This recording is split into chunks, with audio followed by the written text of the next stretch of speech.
Menindaklanjuti operasi Lilin Nala 2020 yang dilakukan oleh tim operasi tersebut yang terdiri dari Polres Lebong, TNI, BPBD, pihak perhubungan, beserta pihak kesehatan.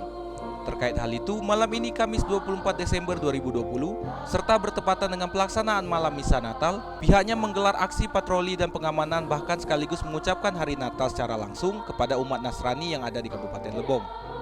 Perlu diketahui, operasi Lilin Nala dilakukan guna menghindari gangguan Kaptimmas serta memutus penyebaran COVID-19 di Kabupaten Lebong.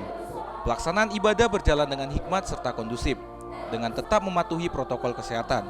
Untuk pelaksanaan operasi Lilin Nala digelar dari pukul 7 malam hingga pukul 9 malam, yang dipimpin langsung oleh Kapolres Lebong, AKBP Iksan Nur Esika, serta didampingi langsung oleh Bupati Lebong yang diwakili oleh Asisten 1, kemudian Kepala BPBD, Kepala Dinas Kesehatan, serta awak media.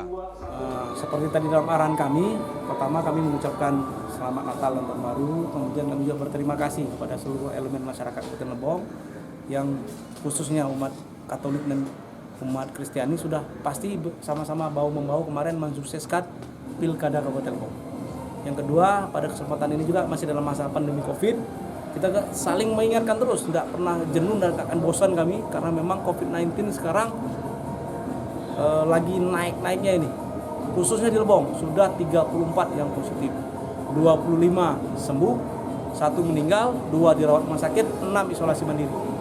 Dari lokasi, Dimas Kintan, Lebong TV melaporkan.